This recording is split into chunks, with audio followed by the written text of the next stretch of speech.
নমস্কাৰ বন্ধু বান্ধৱীসকল, আপোনালোক সকলোকে পুনৰবাৰ মোৰ চেনেললৈ স্বাগতম জনাইছোঁ। আজি মই আপোনালোকৰ ওচৰলৈ লৈ আহিছোঁ জবা ফুলৰ হেয়াৰ পেকৰ এটা সুন্দৰ ৰেমেডি। আমি সকলোৱে আমাৰ নিজৰ চুলিখিনি ভালকৈ ৰাখিবলৈ যত্ন কৰোঁ নহয় জানো, কিন্তু সকলোৱে এই হেয়াৰ পেকটো লগোৱা নাই বা বনোৱা পদ্ধতিবিলাক বেলেগ বেলেগ ধৰণৰ হ'ব পাৰে। আজি মই যিটো পদ্ধতিৰে এই হেয়াৰ পেকটো বনাই দেখাম, এই হেয়াৰ পেকটো লগালে আপোনালোকৰ চুলিখিনি মিহি আৰু উজ্জ্বল হ'ব। চুলিখিনিত উজ্জ্বলতা আহিব, চুলি সৰা সমস্যাৰ পৰা দূৰত থাকিব পাৰিব আৰু চুলিখিনি দীঘল হোৱাত সহায় হ'ব, অৰ্থাৎ চুলিখিনি বৃদ্ধি হোৱাত সহায় হ'ব।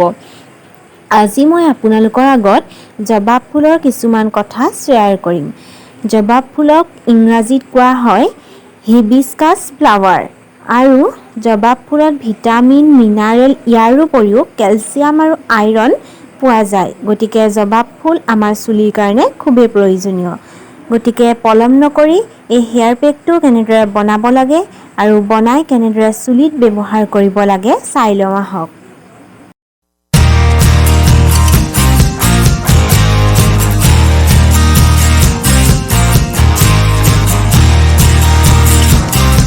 আজি মই বনাবলৈ লোৱা হেয়াৰ পেকটোৰ কাৰণে লাগিব অলপমান জবা ফুল আৰু জবা ফুলৰ পাত। এতিয়া মই এটা পাত্ৰত এনেদৰে অলপমান জবা ফুল লৈছোঁ আৰু জবা ফুলৰ পাত লৈ লৈছোঁ।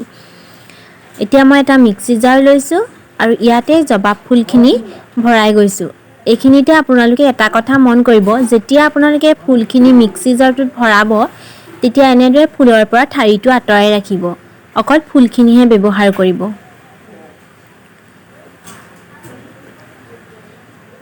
এতিয়া জবা ফুলৰ পাতখিনি অলপ অলপকৈ ইয়াত ভৰাই যাব।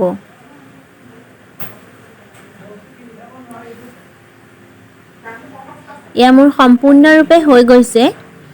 এতিয়া মই ঢাকনিখন লগাই দিছোঁ আৰু এতিয়া এটা ধুনীয়া পেষ্ট বনাই লওঁ।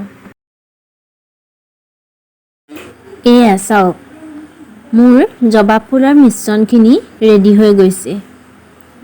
এতিয়া মই এটা পাত্ৰ লৈছোঁ আৰু এখন চামুচেৰে লাহে লাহে জবা ফুলৰ মিশ্ৰণখিনি পাত্ৰটোত উলিয়াই লৈছোঁ। এনেদৰে উলিয়াই লৈছোঁ। মই এনেদৰে উলিয়াই ল'লোঁ। এতিয়া মই চুলিত লগাই দেখুৱাম।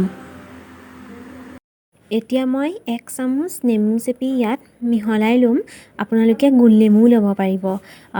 তেতিয়া এই হেয়াৰ পেকৰ কালাৰটো বহুত ধুনীয়া আহে আৰু চুলিখিনিও উজ্জ্বলতা আহিব। চ' গাইজ, এতিয়া মই আপোনালোকক মোৰ চুলিখিনিত ধুনীয়াকৈ হেয়াৰ পেকটো লগাই দেখাম।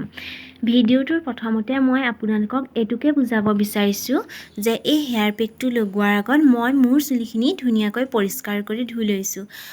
যদিহে আমি এই হেয়াৰ পেকটো লগোৱাৰ আগত চুলিখিনি পৰিষ্কাৰ কৰি ধুই নলওঁ, তেতিয়া কিন্তু আমাৰ চুলিৰ গুৰিত এই হেয়াৰ পেকটো ভালদৰে নালাগিব। গতিকে আমি সদায় এই হেয়াৰ পেকটো লগোৱাৰ আগত এটা কথাই মন কৰা উচিত, আমাৰ চুলিখিনি চাফা হৈ আছেনে। গতিকে এতিয়া মই আপোনালোকক হেয়াৰ পেকটো ধুনীয়াকৈ লগাই দেখাইছোঁ।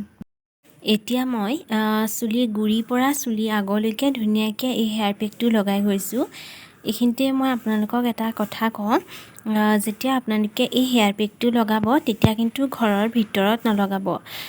যদি কেনেবাকৈ ভিতৰত পৰি ভিতৰখন লেতেৰা হ'বলৈ হয়, তেতিয়া কিন্তু মায়ে হয়তো গালিও দিব পাৰে নহয় জানো।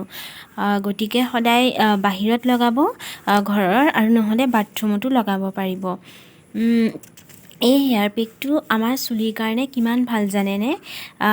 ইয়াত চি ভিটামিন আছে। গতিকে চি ভিটামিনে আমাৰ চুলিখিনি বৃদ্ধি হোৱাত সহায় কৰে, লগতে আমাৰ চুলিৰ বহুতো সমস্যাৰ পৰা আমাক আঁতৰাই ৰাখিব পাৰে। এতিয়া মই এনেদৰে অলপ টাইম চুলিখিনি মাছাজ কৰি লৈছোঁ।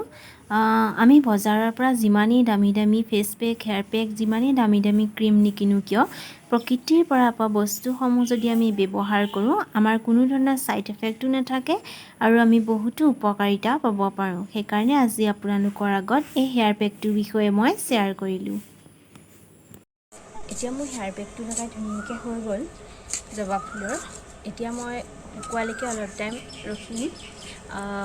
তাৰপিছত শুকোৱাৰ পিছত মই কোনো ধৰণৰ শ্বেম্পু ব্যৱহাৰ নকৰোঁ। অকল নৰ্মেল পানী, মানে ঠাণ্ডা পানী দি ধুনীয়াকৈ চুলিখিনি ধুই ৰাখিম। এতিয়া মই চুলিখিনি 45 মিনিটমান ৰাখিম। এই হেয়াৰ পেকটো চুলিৰ কাৰণে বহুত ভাল হয়। আপোনালোকে সহজে ঘৰতে তৈয়াৰ কৰি ল'ব পাৰিব। মোৰ যদি ভিডিঅ'টো চাই ভাল লাগিলে তেন্তে নিশ্চয় কমেণ্ট কৰি জনাব আৰু লাইক কৰিবলৈ নাপাহৰিব। আৰু যদি মোৰ চেনেলটোত প্ৰথমবাৰ আহিছে তেন্তে ছাবস্ক্ৰাইব কৰি ৰাখিব।